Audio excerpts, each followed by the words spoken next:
participar de este momento, aunque sea a la distancia, mientras siga esta persecución brutal, que más temprano que tarde se le derrumbará.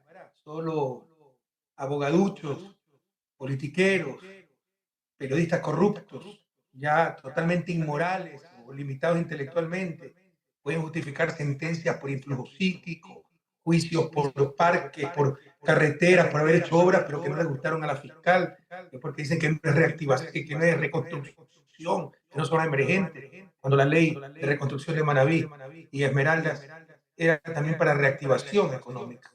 Y no hay mayor reactivación económica que la inversión pública. Entonces, más temprano que tarde se derrumbará esta brutal persecución que pasará a la historia ecuatoriana, uno de los momentos más oscuros de la patria.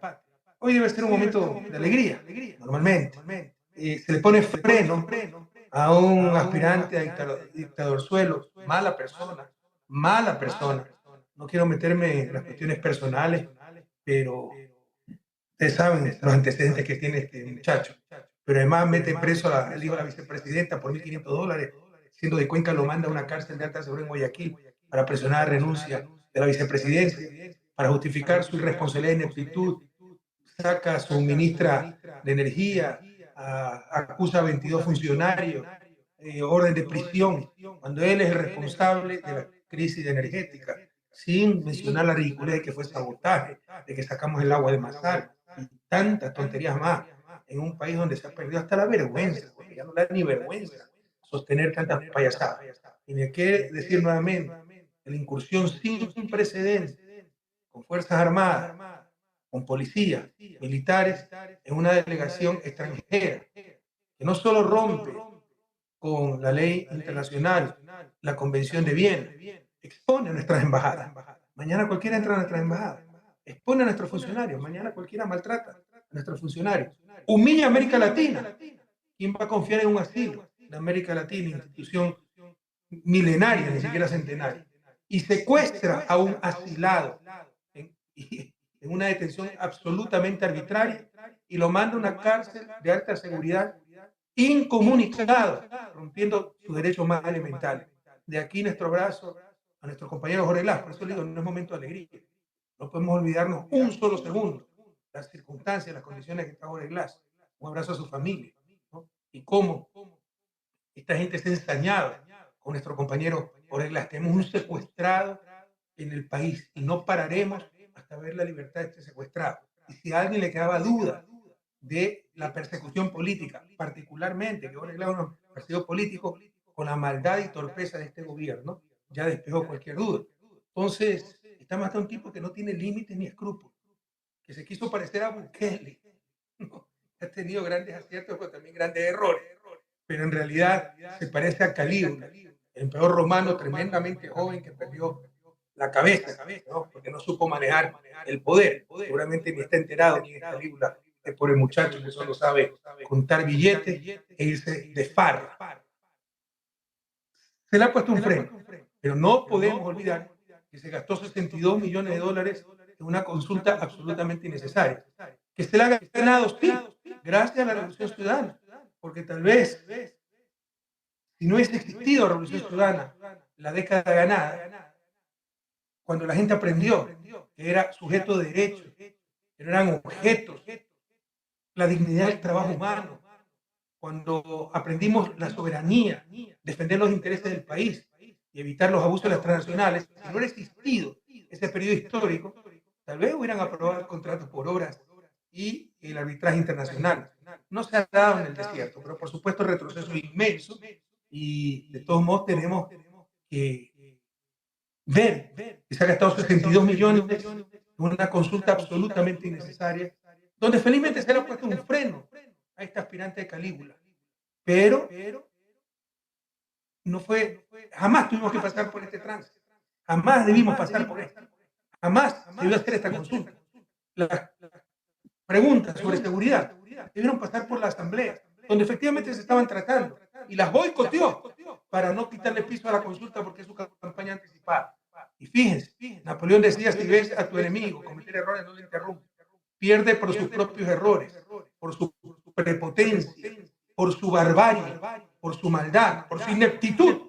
Los cortes de luz, sí, el timing increíble. en la última semana, pero eso se venía anunciando, se sabía, y había un problema eléctrico grave y lo estaban posponiendo y explotó en el peor de los momentos. Se le ha puesto un freno a Noboa. Pero la primera pregunta es cómo gente así llega al poder. Algo nos pasa como ecuatorianos, nos vamos a manipular por la prensa. O sea, no se podía esperar más, un niño engreído, nacido en cuna de oro, que siempre vive una burbuja, que ni siquiera se lo puede acusar de traidor a la patria porque su patria es Estados Unidos, que habla español pero piensa en inglés, que solo piensa en su dinero. La pregunta sobre arbitraje beneficiaba a sus empresas, porque él, sus empresas las tiene registradas en el exterior y en disputas con el Estado se puede acoger a estos arbitrajes. La gran pregunta, ¿cómo llega a esta gente? Y una tercera ficha que se le derrumba a la oligarquía.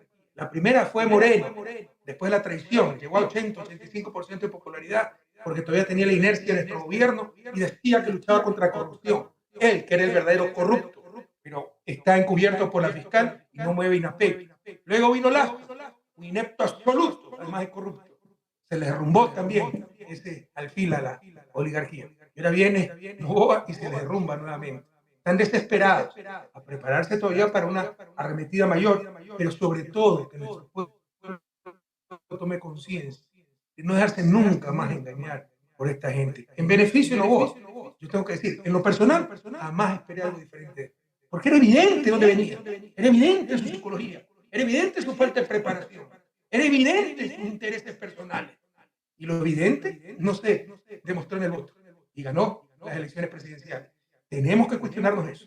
No ese 48% que votó a favor de la Revolución Ciudadana, ese 52% que se engañar una y otra vez, pese a la destrucción del país y pese a que se puede comparar con la década ganada.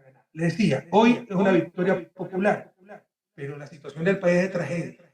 No podemos decir que estamos contentos, que estamos alegres. Felizmente el pueblo ecuatoriano le ha puesto un freno a un aspirante dictador, pero con una consulta que nunca debió ser y que nos ha costado 62 millones de dólares ecuatorianos. Podrán decir que ganaron 9-2 y que se mantienen los datos preliminares, puede haber sorpresa, pero ha perdido en la fundamental, en la pregunta fundamental. Que nadie se engañe. Eran 3 temas lo de la consulta. Seguridad, con la que todos estamos de acuerdo y que se vio tratar a través de la Asamblea y este demagogo irresponsable, asaltando el bolsillo de los ecuatorianos cuando no hay ni medicina en los hospitales, cuando se nos caen los puentes por falta de mantenimiento, cuando los municipios no pueden pagar a sus empleados por el atraso en las asignaciones, gasta 62 millones en esta campaña anticipada. Pero el primer gran tema era seguridad. Todo el mundo estaba de acuerdo con eso. Debió pasar por la Asamblea y lo impidió. Pero ahora no tendrá pretexto para decir, justificar su fracaso en seguridad. Pero el otro 2 temas, contrato por hora.